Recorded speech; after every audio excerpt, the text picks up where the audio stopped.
Divin Père des cieux, nous voulons te dire merci. Père, nous sommes vraiment reconnaissants parce que tu veux encore nous enseigner. Ton objectif, c'est que nous soyons sauvés. Et nous voulons te prier, notre Dieu, notre Père, à travers cette émission, à travers le message de ce matin, que tu sauves quelqu'un, que tu nous ouvres les yeux et que tu nous amènes à ta perfection, que tu nous amènes à la sanctification, que tu ôtes cette nature adamique qui est en nous et que tu nous rendes agréables à toi dans le nom de Jésus. Nous voulons, Père, te dire merci. Merci parce que nous savons que tu es un Dieu qui continue d'exaucer les prières. Et nous sommes déjà exaucés dans le nom de Jésus. C'est dans le nom de Jésus que nous avons prié. À nouveau, bonjour, bien-aimés dans le Seigneur. Le thème de notre émission de ce jour est intitulé « Soupir après la sanctification ». Nous devons soupirer après la sanctification. Dans le livre de Hébreux, dans le chapitre 12. Hébreux, dans le chapitre 12. Ce verset nous servira d'appui pour que nous puissions mieux comprendre la thématique de ce jour. Hébreux, dans le chapitre 12, le verset 14 qui nous dit ceci. Il dit « Recherchez la paix avec tous et la sanctification, sans laquelle personne ne verra le Seigneur. Et la sanctification, sans laquelle personne ne verra le Seigneur. » Nous savons tous ici que la sanctification est la seconde œuvre de grâce que le Seigneur nous offre après la nouvelle naissance. Nous ne naissons pas en chrétiens, nous ne naissons pas enfants de Dieu, mais plutôt nous devenons chrétiens à travers l'expérience de la nouvelle naissance qui nous conduit ici au salut. Ça, c'est la première œuvre de grâce que le Seigneur nous offre. Mais juste là, elle n'est pas encore complète, puisque après la nouvelle naissance, il nous faut la seconde œuvre de grâce qui est appelée ici la sanctification. Et c'est quoi la sanctification? La sanctification ici, c'est la seconde œuvre de grâce que le Seigneur nous-mêmes nous accorde en tant qu'enfants de Dieu. D'abord, il faudrait d'abord être enfant de Dieu. Tu dois nécessairement faire l'expérience de la nouvelle naissance avant d'être sanctifié. Sans la nouvelle naissance, sans l'expérience de la nouvelle naissance, nous ne pouvons pas accéder à la sanctification. Donc, la sanctification est la seconde œuvre de grâce que le Seigneur nous accorde. Et cette sanctification, cette transformation, cette œuvre ici, permet à ôter cette nature-là, cette nature adamique qui est encore en nous, cette nature qui nous pousse à aller vers le péché, à tomber dans le péché, à affectionner les choses qui concernent ici le péché.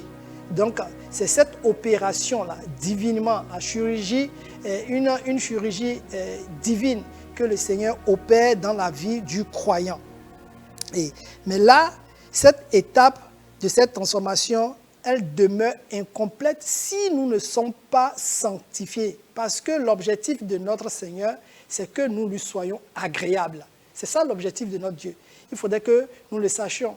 L'objectif de notre Dieu, de notre Seigneur, c'est que nous lui soyons agréables, que nous puissions être comme lui.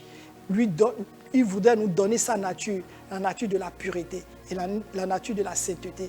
Et lorsque nous sommes à l'étape ici de la nouvelle naissance, nous sommes encore ballottés par des vents de péché. Oui, c'est vrai, nous sommes nés de nouveau.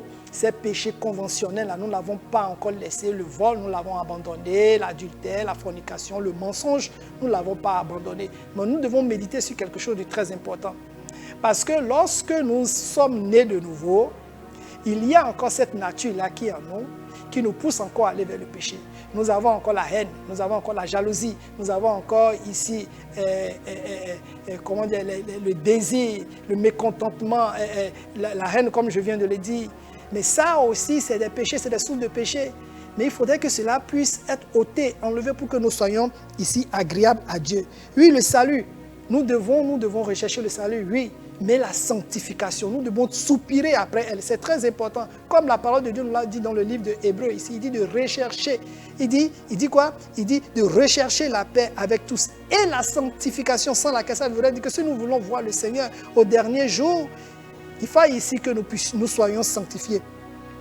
Et si nous devons illustrer ici la sanctification, c'est quoi? En fait, la sanctification, c'est comme, nous sommes, je vais l'illustrer en cette manière, c'est un jardin, nous sommes un jardin et au milieu de ce jardin se trouve ici un arbre. Et lorsque nous sommes nés de nouveau, l'arbre est dépouillé de ses branches. Mais l'arbre existe toujours. L'arbre est toujours dans ce jardin-là. L'arbre qui est considéré ici comme le péché. Et l'arbre est dépouillé de ses branches lorsque nous sommes nés de nouveau. Mais l'arbre demeure toujours. Il faudrait que l'arbre soit ôté. Et c'est cette expérience de la sanctification qui amène à ce que l'arbre soit déraciné. Et comment cela se passe? Parce que si nous avons toujours cet arbre-là dans le jardin, si nous avons toujours cet arbre-là que nous avons illustré ici par le péché, encore en nous, et nous nous contentons de pouvoir rester stable, nous serons toujours attirés par le péché, nous serons toujours attirés par la convoitise et nous allons tomber dans le péché. Or, si nous tombons dans le péché, nous ne serons pas agréables à Dieu. Le Seigneur dit, il aime le pécheur, mais lui est le péché. Il aime le pécheur, mais lui est le péché. Donc nous devons ôter tout ce que le Seigneur est. Donc c'est cette transformation-là, c'est cette expérience qui permet à notre Seigneur Jésus d'arracher, de déraciner cet arbre-là, de déracher cette nature adamique, ce qui nous pousse à aller vers le péché, ce qui nous amène à aller vers le mal, ce qui nous amène à désobéir à Dieu. C'est cette expérience-là que le Seigneur nous amène ici à avoir. C'est pour cela dans le livre de Ézéchiel, un passage que j'apprécie tellement dans le livre d'Ézéchiel, dans le chapitre 36, Ézéchiel, dans le chapitre 36, nous allons lire le verset 26 qui nous dit quelque chose de très important. Il nous dit, « Je vous donnerai un cœur nouveau et je mettrai en vous un esprit nouveau. J'ôterai votre cœur. J'ôterai votre corps, le cœur de pierre, et je vous donnerai un cœur de chair. » C'est-à-dire le Seigneur va ôter. Il ôtera ce cœur-là qui attire, ce cœur-là ici qui est le moteur, l'incubateur ici du péché. Ce cœur-là sera ôté. Et il nous donnera un nouveau cœur, son cœur à lui. Ce cœur-là qui est saint, ce cœur-là qui est exempté de tout péché, ce cœur-là qui ne pêche pas, ce cœur-là qui n'a pas le désir du mal, qui n'a pas le désir de la désobéissance à Dieu. C'est ce cœur-là qu'il va nous donner. Alors, nous devons, en tant que chrétiens, nous devons soupirer après la sanctification. Parce que si nous restons à l'étape de la nouvelle naissance, oui, je suis né de nouveau, nous serons toujours ballottés par ces vents de péché et nous aurons une vie chrétienne en dents de scie. Aujourd'hui, nous tombons. Demain, nous sommes dans la marche avec le Seigneur. Ainsi de suite. Non. Mais ce que le Seigneur veut pour nous, c'est que nous ayons une vie constante, une vie chrétienne constante, une vie chrétienne épanouie. Et sans ici la sanctification, nous ne pouvons pas avoir une vie chrétienne épanouie. C'est quasi possible. Nous ne pouvons pas avoir une vie chrétienne épanouie si nous ne sommes pas sanctifiés. Alors nous devons soupirer. Nous devons chercher la sanctification. Le Seigneur nous donne ici un cœur nouveau. Il nous donne ici les moyens requis pour que nous puissions avoir un cœur purifié, un cœur sanctifié. Et un cœur purifié, sanctifié, fera de nous une personne complètement différente. Une personne humble. Nous serons complètement métamorphosés. D'une personne orgueilleuse, le Seigneur nous transformera en une personne pleine d'humilité. Une personne obéissante à la parole, une personne fidèle à Dieu, une personne aimable et véridique. Une personne aimable et véridique. Une personne ici qui pardonne facilement.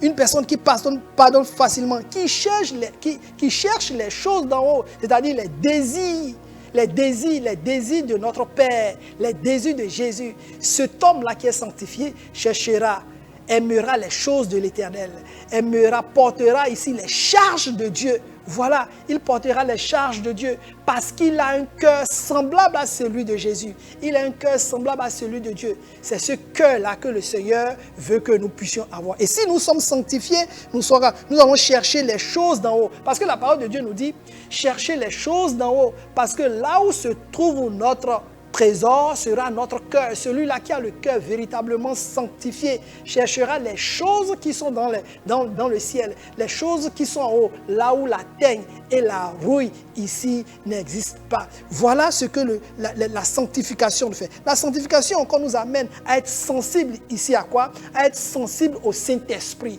à écouter la voix du Saint-Esprit, à écouter comment le Saint-Esprit nous parle, à écouter quand est-ce qu'il nous parle, à entendre la voix du Saint-Esprit. C'est la sanctification qui nous amène à explorer ici toute cette grâce-là. Alors, si tu es enfant de Dieu, tu dois soupirer, quoi. Tu dois soupirer après la sanctification. Tu dois soupirer après la sanctification. Ensuite, tu dois faire quoi? Lorsque nous sommes sanctifiés, nous recherchons quoi? Une conscience pure et une piété. Oui, nous devons avoir une conscience sans péché. Nous devons dormir tranquille. Nous devons savoir que nous avons une conscience sans péché. Nous avons une vie de piété. Et encore, nous sommes prêts à mourir pour le salut des âmes. Nous sommes prêts à mourir pour le salut des âmes. Puisque le Seigneur nous a dit avant qu'il ne parte d'aller par tout le monde entier et de faire des disciples. Oui, parce que les choses qui concernent le Seigneur, ce sont ces choses-là désormais qui commencent à nous concerner. Ces choses-là qui concernent l'Éternel, ces choses-là commencent à être pour nous une priorité. Les priorités de notre Seigneur deviennent pour nous également de facto des priorités. C'est pour cela que le Seigneur veut que nous soyons sanctifiés. Il veut que nous ayons un cœur pur, un cœur régénéré, un cœur rempli maintenant du fruit de l'Esprit. Lorsque nous sommes sanctifiés, la parole de Dieu nous dit dans le livre de Galates, dans le chapitre 5, Galates dans le chapitre 5, le verset 22, il nous dit quelque chose de très important. Celui-là qui a un cœur sanctifié, celui-là qui est sanctifié a le fruit de l'Esprit. Galates dans le chapitre 5, le verset 22, il dit « Mais le fruit de l'Esprit, c'est l'amour, la joie, la paix, la patience, la bonté, la bénignité, la fidélité, la douceur, la tempérance. » Et quand on parle de fruit de l'Esprit, cela voudrait dire que nous n'allons pas voir de manière isolée l'amour, de manière isolée la joie, de manière isolée la paix, de manière isolée la fidélité, de manière isolée la douceur, de manière isolée la tempérance. Non! Lorsqu'on parle du fruit de l'Esprit, c'est le fruit, on n'a pas dit les fruits. Le fruit. Et c'est dans ce fruit-là, dans ce package-là, que nous avons à la fois ici l'amour, la joie, la paix, la patience, la bonté, la bénignité, la tempérance, la douceur, l'amour. Donc ce fruit-là est ancré dans la vie de ce personnage qui est sanctifié. Donc nous devons à tout prix rechercher cette sanctification-là. Comme le Seigneur nous l'a dit dans le livre de Hébreux, dans le chapitre 12, le verset 14, de rechercher la paix avec tous. Sans la sanctification, nous ne verrons le Seigneur. Si nous voulons voir le Seigneur, nous devons y penser, nous devons y méditer. Si nous soupirons voir le Seigneur un jour, si nous avons le désir de rencontrer Jésus un jour, si nous avons le désir de faire partie des élus un jour, alors nous devons soupirer et nous devons prier. Pour l'avoir, nous devons prier avec foi. Soupirer, c'est chercher de manière ferme, chercher, soupirer, prier. Et demander à Dieu que le Seigneur ôte cette nature, que le Seigneur nous arrache cette nature, que le Seigneur lui-même nous donne son cœur. Et il le fera pour nous parce que c'est un Dieu qui est un Dieu fidèle. Et il ne veut pas la mort du pécheur, il voudrait que nous soyons semblables à lui. Il veut notre bien, il voudrait que nous puissions être avec lui au dernier jour. C'est pour cela qu'il voudrait que nous soyons sanctifiés. C'est pour cela que nous allons baisser la tête dans la prière, nous allons demander à Dieu de nous sanctifier. Seigneur, nous voulons te prier, Père, à travers ce que nous t'avons écouté, que tu nous donnes ta nature. Ôte ce cœur de pierre et donne-nous un cœur de chair, un cœur que tu pourras utiliser, manier comme tu le désires pour la gloire de ton nom. Nous voulons te dire merci parce que nous avons été exaucés. C'est dans le nom de Jésus que nous avons prié. Amen.